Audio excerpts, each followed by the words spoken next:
in association with Kutumb app. अनेक ग्रुपों से पाइए छुटकारा, आपके संगठन का अपना ऐप कुटुंब ऐप। इन्होंने जो भी कहा ठीक उल्टा किया। अगर उन्होंने हिंदू मुसलमान किया तो आपने अगड़ा पिछड़ा की पॉलिटिक्स। इसलिए हिंदू के नाम पर दलितों और पिछड़ों का वोट तो लेते थे। सरकार में आने के बाद 25% दलित के आरक्षण पर ये अपने लोगों को बैठा देते थे। हम इस वक्त फाजिल नगर में हैं और फाजिल नगर में स्वामी प्रसाद मौर्य के इलेक्शन कैंपेन में हैं। स्वामी प्रसाद जी, स्वागत है आपका। ये बताइए कि आपका कैंपेन इस वक्त कैसा है और क्या हालात है? देखिए, समाजवादी पार्टी पूर्ण बहुमत की सरकार बनने की ओर तेजी के साथ बढ़ रही है। भारतीय जनता पार्टी ने अपने 5 साल में जनता को जिस तरीके से ठगा है, किसानों ने साथ दिया, उनका कमर तोड़ने के लिए किसान विरोधी बिल आ गया। नौजवानों ने साथ दिया, नौकरी के नाम पर पुलिस की लाठियां खानी पड़ी। दलितों और पिछड़ों ने साथ दिया तो दलितों और पिछड़ों के आरक्षण पर डकैती डाल दिया। व्यापारियों ने साथ दिया तो इनकी गलत नीतियों से व्यापारी आज भुखमरी के कगार पर पहुंच गया।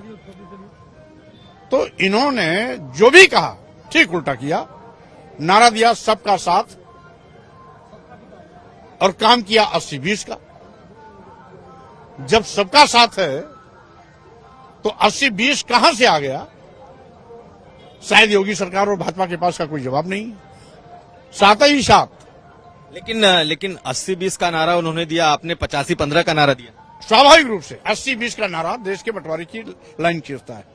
85 और 15 का नारा भारतीय संविधान के मुताबिक आरक्षण को सुरक्षा करते हुए सामान्य वर्ग के लोगों को भी मुख्य धारा में दलितों और पिछड़ों के साथ खड़ा होने का अवसर देता, बराबर का अवसर देता। तो लगता नहीं है कि अगर उन्होंने हिंदू मुसलमान किया तो आपने अगड़ा पिछड़ा की पॉलिटिक्स। इसलिए हिंदू के नाम पर दलितों और पिछड़ों का वोट तो लेते थे।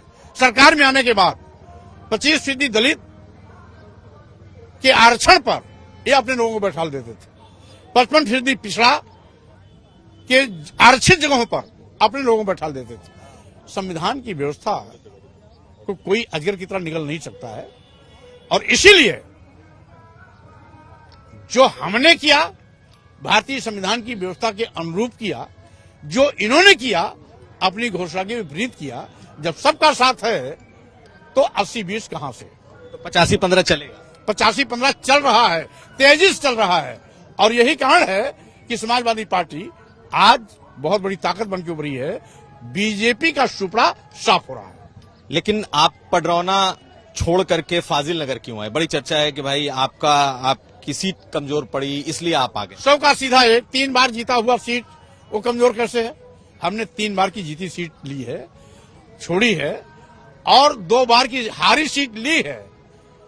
तो मैं तो खतरों का खिलाड़ी हूं, खतरों से खेलता हूं। खतरों के खिलाड़ी आप कह रहे हैं? खतरों के खिलाड़ी? हाँ, और खतरों से हमेशा खेलते भी हैं और जितने ज्यादा खतरे होते हैं उतने तेजी के साथ मैं फाइट भी करता हूं और जंग भी जीतता हूं। लेकिन खतरों के खिलाड़ी आप कह रहे हैं तो सचमुच आपको लग रहा है खतरा है? खतरों से ही खेलता हूं, खतरों से ही खेलता हूं और हर जगह बाजी हमारे हाथ आती है। तो खतरे आपके लिए खतरा क्या आरपीएन सिंह बन गए? कौन आपके लिए खतरा बना कि आपने चेंज? नाम भी ऐसा लिया तो न पिद्दी का सुरवा। अरे कोई राजनीतिक नाम लेते जिसका अपना कोई जनाधार होता। एक राज परिवार का आदमी राजा जिसका जनता से कोई मतलब नहीं, जनता ने जिसको नकार दिया हुआ पड़ोना में, ऐसे नाम को लेकर के आपने सारा मजाक खिलका कर दिया। और रही बात, आज हमारे विकास कार्य पड़ोना विधानसभा में गवाह बनकर के खड़े हैं। लोगों को जो मैंने स्नेह प्यार दिया, आज वहां कार्यकर्ता रो रहा है। और चूंकि 2 बार की हारी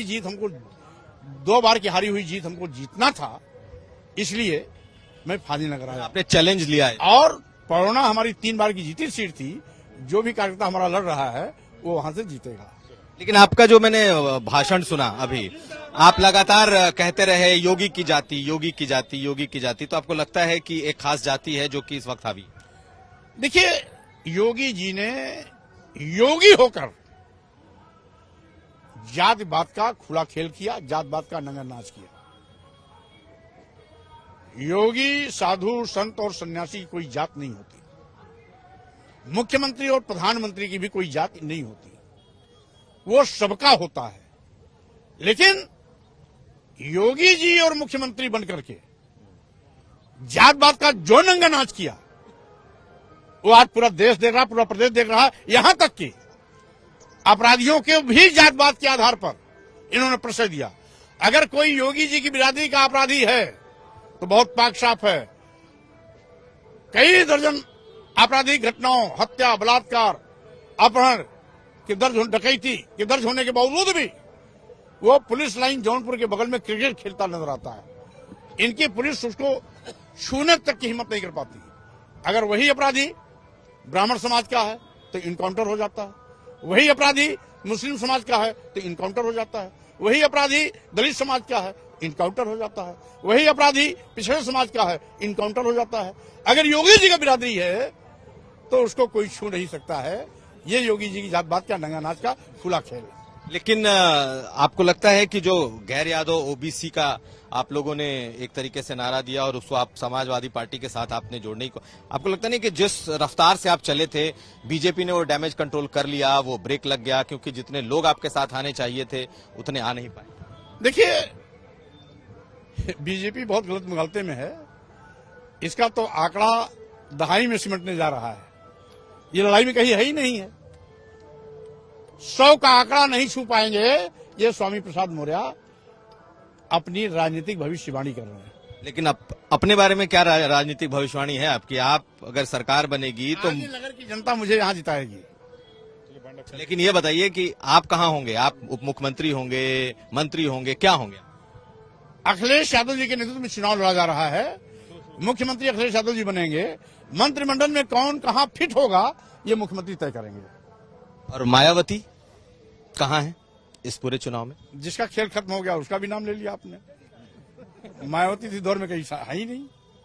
आपको लग रहा है कि चूंकि आप बसपा से निकल करके भाजपा में आए, भाजपा से आप समाजवादी पार्टी में गए, तो आपके लिए खास प्लान बीजेपी के पास भी है, बसपा के पास भी है?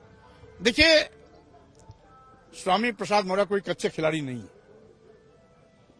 योगी और मोदी को दोनों को ऐसा नचा नचा के पटकूंगा कि इनको ही पाला पड़ेगा कि किसी स्वामी प्रसाद मौर्य से मेरा आमना सामना पड़ा था। कॉन्फिडेंस की वजह क्या है? इस कॉन्फिडेंस की वजह, कॉन्फिडेंस का वजह हमारा अपना संघर्ष, हमारा अपना जनाधार और साथ ही साथ जिस ईमानदारी से मैंने काम किया प्रदेश की जनता का सेवा का, आज लाखों और करोड़ों लोग आज इस मिशन में समाजवादी पार्टी के साथ खड़े हो गए हैं।